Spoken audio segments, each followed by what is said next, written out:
Olá, meus queridos, a graça e a paz do nosso Senhor Jesus. Aqui estamos para mais uma aula da nossa Escola Bíblica Dominical. E hoje, no tema Boas Novas do Evangelho de Jesus Cristo, nós vamos para a nossa introdução, a segunda parte da nossa introdução. Hoje nós vamos estudar a introdução aos Evangelhos. Por que nós temos 4 Evangelhos? Quais as visões que esses Evangelhos nos passam? E quais as percepções que nós ganhamos em nossas vidas ao lê-los e ao estudá-los. Siga-nos nas nossas redes sociais, no nosso canal do YouTube, na nossa conta do Instagram, assim como no Facebook. Lá você encontra estudos bíblicos, os nossos cultos dominicais, a programação do nosso Ministério de Jovens e muito mais. Deixe seu comentário, curta.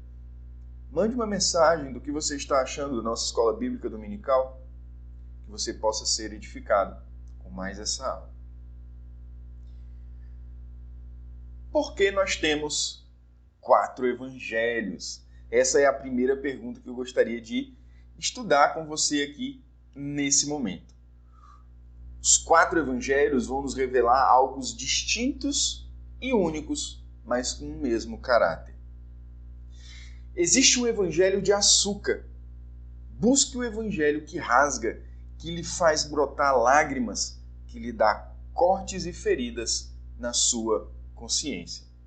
Essa é uma frase de Charles Haddon Spurgeon que nos revela e nos faz pensar a essência do verdadeiro evangelho. E é isso que nós buscamos nos 4 evangelhos de Cristo Jesus. As boas novas de Cristo Jesus devem nos dar cortes e feridas, mas também é um evangelho que nos perdoa, é um evangelho que nos dá misericórdia, é um evangelho da graça de Deus. E nós vamos ver nesse estudo que, embora exista diferença na forma dos 4 evangelhos, pois eles escrevem com propósito a convencer públicos diferentes, cada um dos evangelhos tem um enredo, um clímax únicos, né? Um clímax que só pertence a ele. Tanto o evangelho de Mateus, de Marcos, de Lucas e de João. Ainda assim, nós devemos respeitar cada um dos evangelhos segundo a sua própria característica. Quando nós lemos o evangelho de Lucas 23, 28, nós vemos a seguinte afirmação. Também sobre ele estava a epígrafe, em letras gregas, romanas e hebraicas. Este é o rei dos judeus. Quando nós percebemos esta frase, este é o rei dos judeus, escrita em 3 línguas diferentes, no grego, no hebraico e no latim, nós percebemos que havia ali um direcionamento específico para 3 povos distintos. Então, 3 povos exerciam o domínio na época em que Deus encarnou. Havia um domínio intelectual dirigido aos gregos, havia um domínio político dirigido aos romanos e havia um domínio religioso na mão dos judeus. Assim nós percebemos também no Evangelho de João, no capítulo 19, no versículo 19 ao 20. Acompanha comigo. Pilatos escreveu também um título e o colocou no cimo da cruz. O que estava escrito era: Jesus Nazareno, Rei dos Judeus. Muitos judeus leram este título, porque o lugar em que Jesus fora crucificado era perto da cidade. E estava escrito em hebraico, latim e grego.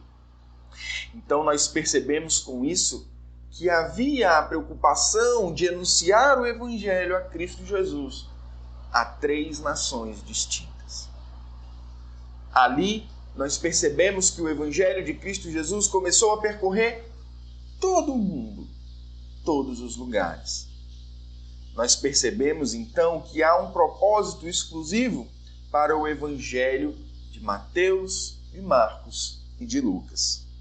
Acompanhe comigo esse quadro que você vai ver aí agora. nós temos a cultura grega, a cultura romana e a cultura judaica. Os gregos na língua grega, os romanos no latim e os judeus no hebraico. Assim como os gregos, eles têm uma perspectiva cultural, os romanos política e os judeus dominavam a religião dado à nação hebraica. Por isso, nós temos que o Evangelho de Lucas foi escrito para os gregos, o Evangelho de Marcos para os romanos, o Evangelho de Mateus escrito aos judeus. Então, nós já percebemos, meus irmãos, que há uma noção, que há evangelhos para cada um desses povos que exerciam, dessas culturas que exerciam um domínio na época que Cristo Jesus encarnou. Nós precisamos lembrar também que no período intertestamentário, no período que vai de Malaquias a Mateus, nós temos um momento em que Deus revela a helenização da cultura hebraica, quando o mundo grego domina até a cultura da nação do povo de Deus. Um dos motivos esse pelo qual o Novo Testamento nós temos escrito em grego, porque a cultura grega, o Império Romano levantou tão fortemente a cultura grega através do processo de helenização, que dominou, que enraizou nos livros sagrados, através da escrita grega. Então, nós temos aí um afastamento da cultura hebraica no período intertestamentário, devido a um processo de helenização, e por isso que a cultura grega se levanta tão fortemente dentro desse período. Agora, nós vamos para os evangelhos sinóticos. O que são sinóticos? Sinóticos são aqueles que apresentam uma mesma visão. Então, se eu tenho evangelhos sinóticos, são aqueles evangelhos que vão nos apresentar uma mesma visão, né? Então, aqueles que estudam as Sagradas Escrituras desde o início da igreja percebem que os evangelhos de Mateus, Marcos e Lucas apresentam uma mesma visão. Estes são chamados os evangelhos sinóticos. Assim, nós temos que havia um problema de chamar esses evangelhos de sinóticos. Como em Agostinho escreveu na Harmonia dos Evangelhos, tentando explicar o problema da unidade dos mesmos evangelhos.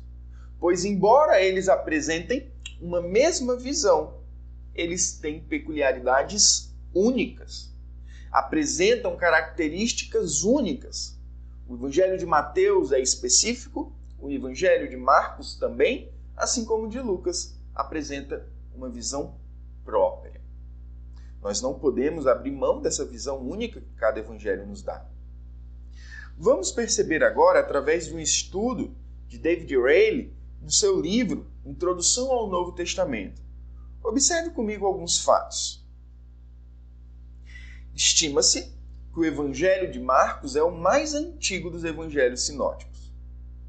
Dado isso, que o Evangelho de Marcos é o mais antigo, acredita-se que tanto Mateus como Lucas fizeram uso do Evangelho de Marcos para a composição dos seus escritos. Muitos estudiosos do século XIX acreditavam que Mateus e Lucas, além de utilizarem o Evangelho de Marcos e além de terem uma visão própria do Evangelho de Cristo Jesus, utilizavam também uma outra fonte.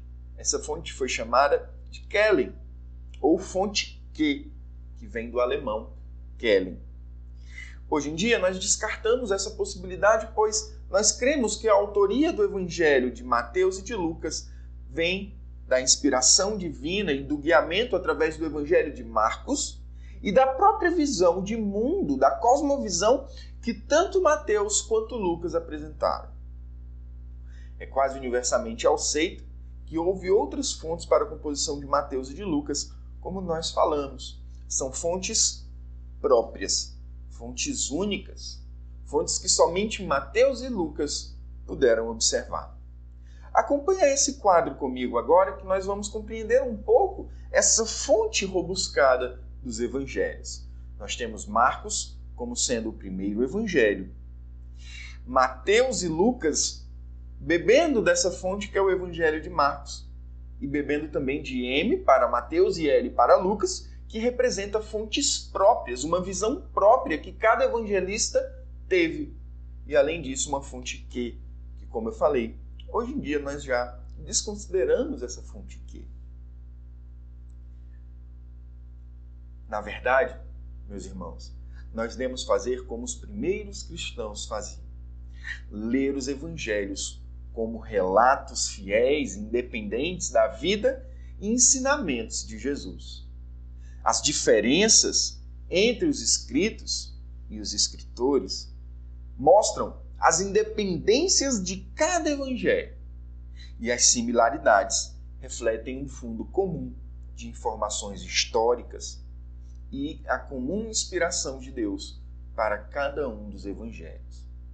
Então, lembre-se, nós estamos falando de algo único, inspirado por Deus, que é graça que nos foi dada, tanto o evangelho de Marcos, de Mateus e de Lucas. Você está curtindo essa aula? Você está gostando dessa aula? Impulsione essa aula, compartilhe no seu Instagram, compartilhe no seu Facebook, compartilhe entre seus amigos no WhatsApp, no grupo da igreja. Deixe aqui no comentário a sua dica, a sua ajuda, a sua bênção para nós.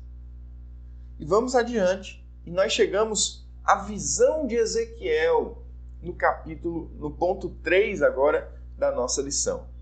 Acompanha comigo Ezequiel, capítulo 1, versículo 10. Ezequiel, capítulo 1, versículo 10. A forma de seus rostos eram como de homem. À direita, os 4 tinham rosto de leão. À esquerda, rosto de boi, também rosto de águia, todos os 4. Então, em Ezequiel, no capítulo 1, no versículo 10, nós temos a figura de um homem, a figura de um leão, a figura de um boi e a figura de uma águia, que é a representação dos 4 evangelhos que nós temos. A figura de um leão, ela pode ser identificada como Mateus representa Jesus Cristo como um rei. E é assim que o leão é na natureza, um rei dentre os animais selvagens. Mateus apresenta Jesus Cristo como um rei, e isso nos demonstra a soberania de Deus aqui na terra. A genealogia traçada a partir de Davi no Evangelho de Mateus, no capítulo 1, versículo 1, nos revela isso. Esta é a lista dos antepassados de Jesus Cristo, descendente de Davi, que era descendente de Abraão. A figura do boi nos mostra como Marcos representa Jesus Cristo através da figura de um servo. E quão servil é a figura de um boi? O boi, ele é um animal que nos serve com a sua força no trabalho, nos serve com a sua força também como alimento. Então, Marcos apresenta Jesus Cristo como um servo, representando a forma humilde de Cristo Jesus. No Evangelho de Marcos nós não temos genealogia. Por que um servo teria genealogia? Para que um servo precisaria de genealogia? Quem iria se interessar para a genealogia de um servo? E nós temos agora a figura de um homem. Lucas apresenta Jesus como um homem. Essa é a figura humana de Jesus. O lado humano daquele que é o Verbo encarnado. Será que você já pensou Jesus Cristo tropeçando? Jesus Cristo tendo necessidades fisiológicas? Jesus Cristo jogando algum jogo com os seus amigos? Jesus Cristo rindo? Jesus Cristo tendo momentos de depressão? Jesus Cristo tendo momentos de angústia? Meus irmãos, Jesus Cristo é um homem encarnado, um homem que foi capaz de cumprir a lei daquele que o enviou, o único, que é esse perfeito, mas ainda assim um homem. Perceba que Lucas traça a genealogia de Jesus a partir de José. Acompanha comigo. Lucas 3, 23 nos diz: Ora, tinha Jesus cerca de 30 anos ao começar seu ministério. Era como se cuidava, filho de José, filho de Eli. Então nós percebemos uma genealogia não de um rei, mas de um filho de um carpinteiro, de um homem. Agora nós vamos para a última figura e daquele evangelho que ainda nós não falamos, que é o evangelho de João. E nós não falamos porque ele não é menos importante, pelo contrário, o evangelho de João é um evangelho único, um evangelho universal, um evangelho que não é destinado a gregos, a romanos ou a qualquer outra nação. O evangelho de João é um evangelho universal, direcionado a todos ao mesmo tempo, a gregos, a romanos, a hebreus, a judeus. A figura de águia na visão de Ezequiel nos apresenta o evangelho de João como sendo Jesus, como Deus. A figura da águia como soberana, como um animal que tudo vê. João revela Jesus como Deus, como Filho de Deus encarnado para nos salvar. Aqui não temos também uma genealogia, mas o motivo pelo qual nós não temos uma genealogia no Evangelho de João é diferente do motivo que nós não temos uma genealogia no Evangelho de Lucas. Como você pode representar uma genealogia daquilo que é eterno, daquilo que no princípio estava com Deus e era Deus? Nós não temos como representar o eterno através de uma genealogia. E por isso, no Evangelho de João, nós não temos uma genealogia.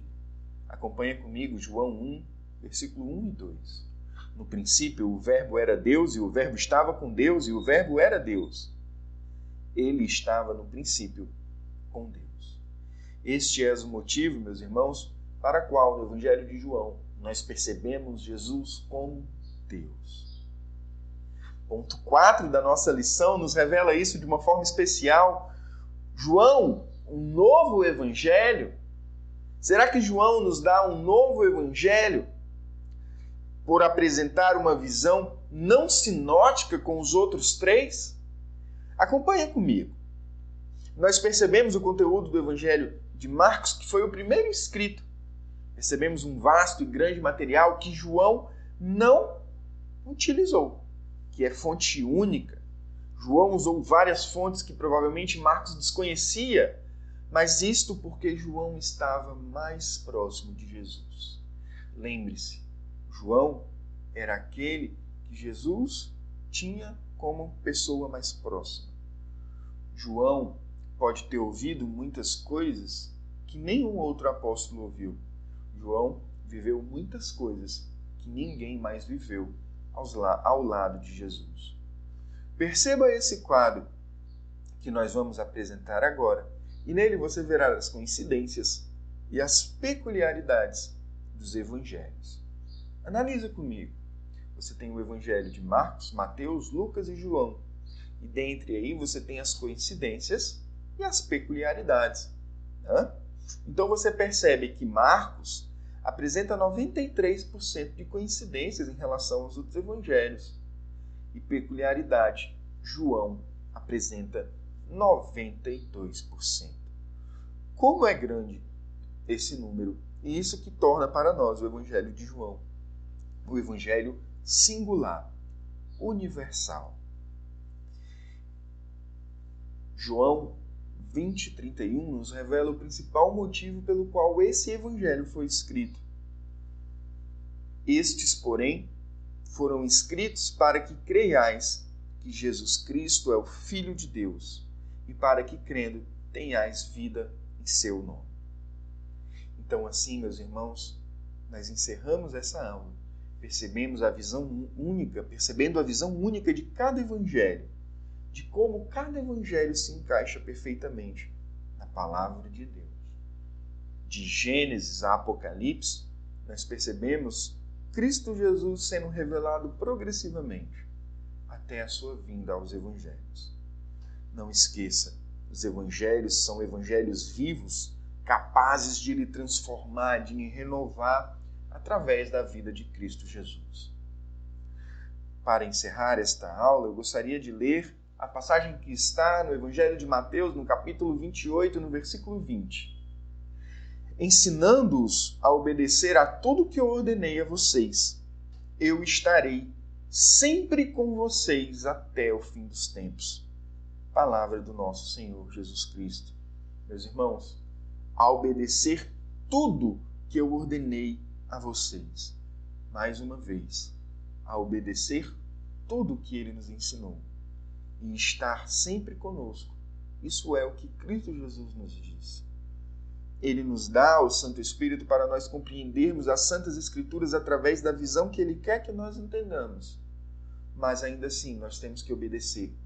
E para isso, nós temos que nos debruçar sobre os Evangelhos, nos debruçar sobre Sua Palavra e nos enriquecer com a rica fonte que Ele nos proporcionou. Esta foi nossa aula de hoje, introdução aos 4 Evangelhos de Cristo Jesus. Não esquece de comentar nesse vídeo, de compartilhar, se inscreva no nosso canal aqui no YouTube, compartilhe com seus amigos, compartilhe no Instagram, no Facebook. Um abraço, que a graça e a paz do nosso Senhor Jesus Cristo seja contigo. Até a próxima.